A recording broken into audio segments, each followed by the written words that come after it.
నమస్తే, welcome to our channel. నేను miss సిరి. వివేకానంద గారి హత్య కేసులో కీలక మలుపు.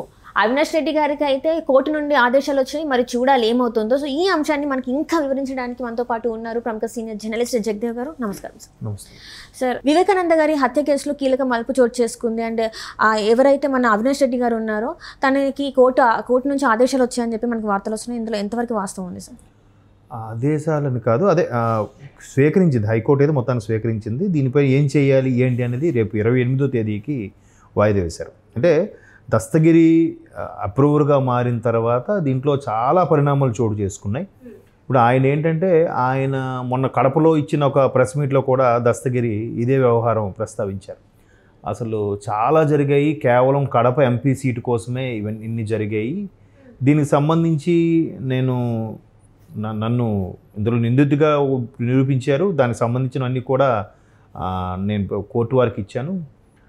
అయినా కూడా అసలు వ్యక్తులు ఎవరైతే నేను అనుమానం వ్యక్తం చేస్తున్నానో వాళ్ళకి ఎంతవరకు బెయిల్ మీదే తిరుగుతున్నారు. వాళ్ళకి లోపలికి తీసుకెళ్ళి రిమాండ్ విధించడం ఏదో చేయట్లేదు. నా భార్య ద్వారా అయినా సిబిఐకి లేఖ రాసి చేయమని కూడా చెప్పాను, అది కూడా అవ్వట్లేదు.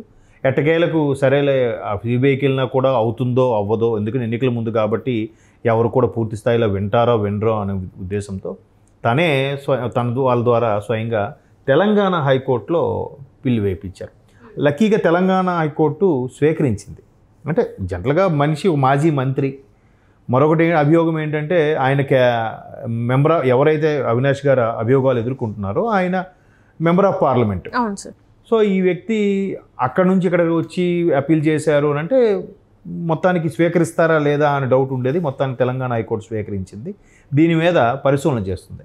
మరోవైపు దస్తగిరి ఇచ్చిన వాంగ్మూలంలో ఏమున్నాయంటే అంటే ఓపెన్గా చెప్తున్నాడు ఆయన. నాకు అసలు నా దగ్గరికి వచ్చేటప్పుడే నేను అరెస్ట్ అయ్యి లోపల ఉన్నప్పుడు వెట్టి పరిస్థితుల్లో నోరెప్పకూడదు, నీకు ఎంత కావాలంటే ఇస్తామని చెప్పి వచ్చేటప్పుడే డబ్బు కూడా 20 కోట్ల వరకు ఇవ్వడానికి చూపించారట. ఆయన స్టేట్మెంట్ ఇది. 20 కోట్లు అమౌంట్ ఇవ్వడానికి వచ్చారు, వచ్చేటప్పుడే జైలు కూడా తీసుకొని వచ్చారు నాకు చెప్పడానికి. మీరు కావాలంటే జైలు ఫుటేజ్ తీసి చూడొచ్చు, బట్ అప్పుడు ఎవరున్నారు ఆ జైలర్ గారి పేరు కూడా ప్రస్తావించి, అదే సూపరింటెండెంట్ జైలర్ సంథింగ్, వాళ్ళు కూడా ఎందుకో ప్రభుత్వం వైపే మొగ్గు చూపేలాగా ఉన్నట్టున్నారు అన్నట్టుగా ఆయన చాలా చెప్పాడు.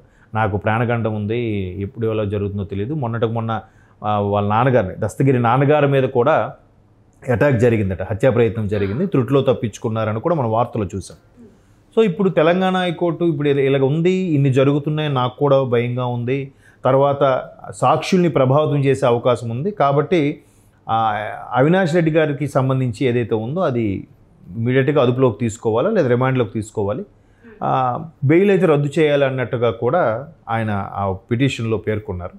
బట్ అది తెలంగాణ హైకోర్టు సంబంధించి ఈయన తరపున కూడా మాట్లాడడానికి సునీత గారి తాలూకా లాయర్, ఆవిడ పేసిన పిటిషన్ లాయర్ జడ శ్రావణ్ అని ఉన్నారు కదా ఆయన. సో ఆయన స్వీకరించి దాని మీద వాదోపవాదాలను వివరించడం, కోర్టు వారికి ఏం జరిగింది ఏంటి అవన్నీ కూడా 8వ నేరస్తుడికి, నిందితుడిగా లిస్టులో 8వ మెంబర్గా ఉన్న అవినాష్ రెడ్డి గారిని కూడా చర్యలు తీసుకోవాలి లేదా రిమాండ్లోకి తీసుకోవాలన్నట్టుగా పిటిషన్ వేశారు. సో రేపు అది 28 అంటే ఈ నెల ఇవాళ ఇంకా 15th అంత ఉంది కదా, 28కి వాయిదా వేసింది కోర్టు. బట్ చూద్దాం, అంటే మళ్ళీ క్లియర్గా ఆయన నాకు చాలా జరిగాయి, నా మీద కూడా అటాక్స్ జరగబోయాయి, తర్వాత నాకు తెలుసు ఏవో జరుగుతుందని కూడా తెలుసు, కాకపోతే కేవలం ఇంతకుముందు ఇచ్చిన ప్రెస్ మీట్లో కూడా ఆయన ఏం చెప్పాడంటే కేవలం కడప ఎంపీ సీటు కోసం ఇవన్నీ, తర్వాత ప్రధానమైన పేర్లు చెప్పకుండా ప్రధానమైన వ్యక్తులకి వీటన్నిటి గురించి తెలుసు, ఖచ్చితంగా దీంట్లో వాళ్ళ హస్తం ఉంది, లేకపోతే కుదరదు. ఈరోజు మీరు ఎవరు వివేకానంద రెడ్డి గారి భార్య సౌభాగ్యమ్మ గారి ఇంటర్వ్యూ కూడా మీరు చూస్తే ఈరోజు పేపర్లో అసలు చాలా క్లియర్ కట్గా చెప్పారు. నేను కూడా అదే చెప్తున్నాను, మా రాజశేఖర రెడ్డి గారు ఉన్నప్పుడు ఒకలా ఉండే మా రిలేషన్స్, మా కుటుంబం ఉన్న గౌరవ మర్యాదలు కానీ ఒకలాగా ఉండేవి. ఆయన చనిపోయిన తర్వాత కుటుంబంలో పరిస్థితులు మారాయి, ఎవరిని పట్టించుకోకపోవడము, మనుషుల్ని వాళ్ళ రేంజ్ బట్టి వాళ్ళ తాహతు బట్టి మనుషుల్ని తేడాగా చూడడం ఇలా ఉన్నాయి. కాబట్టి అసలు అంటే నా కూతురు సునీత ఒక్కదై పోరాడుతుంది, ఆఖరికి అన్న నీ హెల్ప్ కావాలన్నా కూడా ఏం హెల్ప్ చేయలేదు, పోనీ హెల్ప్ కావాలి సరికదా, నువ్వు నా కూతురు అల్లుడు ఇద్దరు ఇంటికి వెళ్ళి మాట్లాడినా కూడా నానా అవమానకరంగా మాట్లాడి పంపించేశారు. అప్పటికి తను ఢిల్లీ వెళ్ళి అక్కడ ప్రయత్నాలు చేసుకుని అప్పుడు కూడా మళ్ళీ సిగ్గు విడిచి అప్పటికే నోటుకొచ్చిన మాటలని పంపించేసినా కూడా సిగ్గు విడిచి మళ్ళీ ఫోన్ చేసి అన్న నాకు నీ హెల్ప్ కావాలన్నా కూడా కనీసం సహకరించలేదు. ఎందుకు సహకరించట్లేదు మాకు?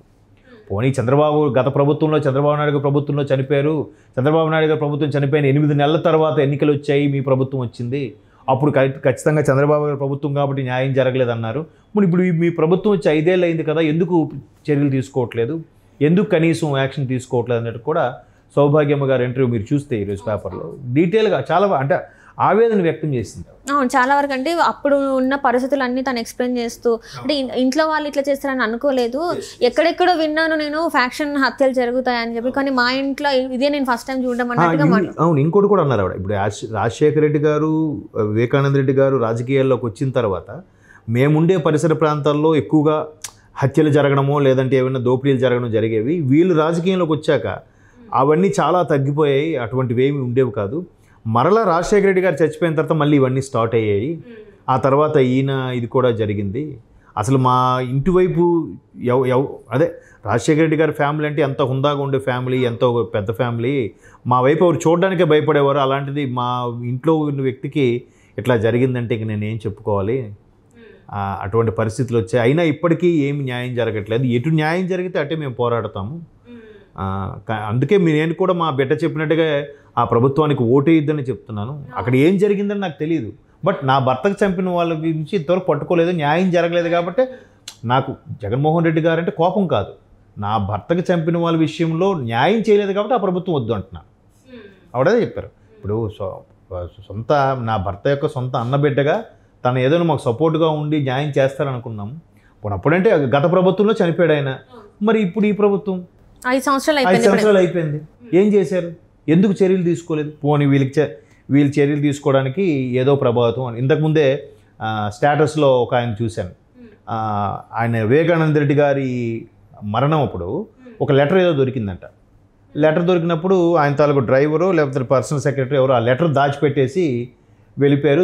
ఆ లెటర్ ఏంటి ఇవ్వండి అని చెప్పి సునీత గారిని ఆయన అడిగారట. ఆయన పేరు కూడా మర్చిపోయాను నేను. ఆయన అడిగితే సో సునీత గారికి ఆ లెటర్ దాచుకోవాలని చూశారు, ఆ వ్యక్తికి కూడా బెదిరించాలని చూశారట సునీత గారు. సో అంటే ఇది ఒక వర్గం వాళ్ళు ఇలా మాట్లాడుతున్నారు. పోనీ ఏదైతేనేం సునీత గారు తప్పు చేశారా, లేదంటే ఒక పర్టికులర్ వర్గం వాళ్ళు తప్పు చేశారా, లేదా దస్తగిరి చెప్పినట్టుగా ఆ వ్యక్తులు తప్పు చేశారా, సిబిఐకి ఇవ్వచ్చుగా. పోనీ పోలీసులు ఇన్వెస్టిగేషన్లు క్లియర్గా తేల్చొచ్చు కదా. ఎందుకు బయటికి రానివ్వట్లేదు? ఎందుకు దస్తగిరి పక్క రాష్ట్రంకి వెళ్ళి మరి హైకోర్టులో అప్పీల్ చేయాల్సిన పరిస్థితి వచ్చింది? ఇప్పుడు ఆ స్టేటస్లు కానీ ఆ సోషల్ మీడియాలో పెట్టే వ్యక్తులు ఎలా పెడతారు? మీరు ఆ లెటర్ ఏం మిస్ చేశారు, దానికి ఆన్సర్ సునీత గారు షర్మిలా గారే చెప్పాలన్నట్టుగా సోషల్ మీడియాలో కొంతమంది స్టేటస్లు పెడుతున్నారు. పోనీ వాళ్ళ హ్యాండే ఉందాం అనుకుందాం కాసేపు. మీరు ఇవ్వండి పోలీసులకి, ఇలా సిబిఐకి ఇవ్వండి. ప్రభుత్వం మీదే కదా, మీరు నికాస్గా ఇన్వెస్టిగేట్ చేయించండి. కాబట్టి చూద్దాం మరి రేపు 28న ఎటువంటి తీర్పు ఇవ్వబోతుంది హైకోర్టు అనేది. అప్పుడు మరి పక్క రాష్ట్రం కోర్టు అని చెప్పి ఊరుకోవడానికి లేదు కదా. ఖచ్చితంగా ఇక్కడ నుంచి పోలీసులు వెళ్తారు, అక్కడ పోలీసులు వెళ్తే ఇంకేదో చెప్పొచ్చు. Let we see.